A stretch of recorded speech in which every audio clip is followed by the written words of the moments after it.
ಯಾರು ನೀವು? ಮೇಡಮ್, ನೀವು ಲಾಸ್ಟ್ ವೀಕ್ ನಮ್ಮ ಶಾಪ್ನಲ್ಲಿ ಶಾಪಿಂಗ್ ಮಾಡಿದ್ರಲ್ಲ, ಅವಾಗ ನಿಮ್ಗೆ ಈ ಗಿಫ್ಟ್ ವೌಚರ್ ಕೊಡೋದಕ್ಕೆ ಮರ್ತೋಗ್ಬಿಟ್ವಿ. ಇದರಲ್ಲಿ 25,000 ವ್ಯಾಲ್ಯೂ ಇರೋ ಗಿಫ್ಟ್ ವೌಚರ್ ಇದೆ, ಅದನ್ನ ಕೊಟ್ಬಿಟ್ಟು ಹೋಗೋಣ ಅಂತ ಬಂದೆ. ಹೌದು, ಇದು ನಿಮ್ಮಿ ಮೇಡಮ್ ಮನೆ ಅಲ್ವಾ? ಇವನೇನು ನಿಮ್ಮಿ ಮೇಡಮ್ ಅಂದ್ಕೊಂಡು ನನ್ನ ಹತ್ರ ಬಂದು ಮಾತಾಡ್ತಾ ಇದ್ದಾನೆ. ನಿಮ್ಮಿ ಮೇಡಮ್ ಮನೆ ಫಸ್ಟ್ ಫ್ಲೋರ್ ಅಲ್ಲಿ ಅಲ್ವಾ ಇರೋದು?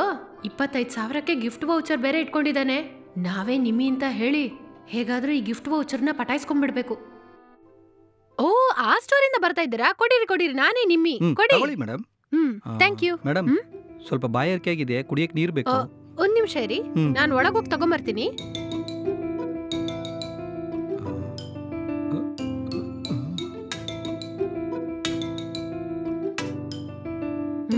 ಏನಪ್ಪ ಇದು? ನೀರ್ ಕೇಳ್ದ?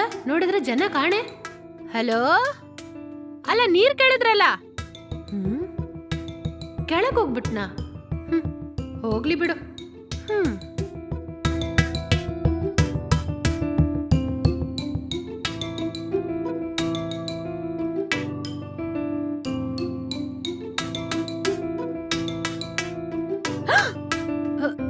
ನೀವೇನು, ನೀವ್ ಹೇಗ್ ಒಳಗ್ ಬಂದ್ರಿ?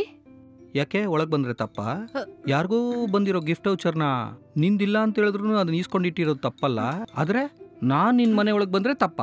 ಏಯ್, ಮರ್ಯಾದೆಯಿಂದ ಮನೆಯಲ್ಲಿರೋ ಹಣ ಚಿನ್ನನೆಲ್ಲ ನನ್ನ ಹತ್ರ ತಗೊಂಡ್ಬಂದ್ ಕೊಟ್ಬಿಡು. ಇಲ್ಲ ಅಂತ ಇಟ್ಕೋ, ಕತ್ತಿಸ್ಕಿ ಸಾಯಿಸ್ಬಿಡ್ತೀನಿ. ತಗೊಂಡ್ಬಾ. ಯಾರಂತ ಗೊತ್ತೇನೋ? ಏನೇ ಗಾಂಚಲಿಯಾಗಿ ಮಾತಾಡ್ತಾ ಇದ್ಯಾ? ಮರ್ಯಾದೆಯಿಂದ ಹೋಗಿ ತಗೊಂಡ್ಬಾ, ಬೇಗ ಹೋಗು. ಕಿರ್ಚ್ಬೇಡಿ, ಒಡವೆ ತಾನೇ ಬೇಕು. ಒಂದ್ ನಿಮಿಷ ಇರಿ, ತಗೊಂಡ್ಬರ್ತೀನಿ.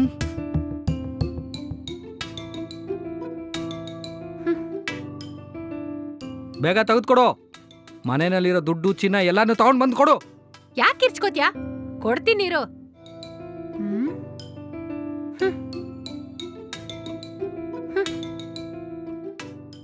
ಇಂದ ತಗೋ. ನಾನು ಈ ರೀತಿ ಹಣ ಚಿನ್ನನೆಲ್ಲ ತಗೊಂಡೋಗ್ಬಿಟ್ಟೆ ಅಂತ ಯಾರ ಹತ್ರ ಹೇಳ್ದೆ ಅಂತ ಇಟ್ಕೋ, ನಿನ್ನ ಸಾಯಿಸ್ಬಿಡ್ತೀನಿ. ಓಕೆನಾ? ಹೇಳಲ್ಲ ಬಿಡು.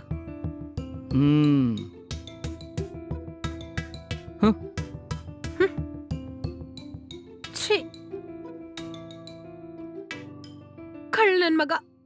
ಗಿಫ್ಟ್ ವೌಚರ್ ಕೊಡ್ತೀನಿ ಅಂದ್ಬಿಟ್ಟು ಎಲ್ಲ ಒಡವೆನೂ ಎತ್ಕೊಂಡೋದ. ಅಯ್ಯೋ ದೇವ್ರೇ.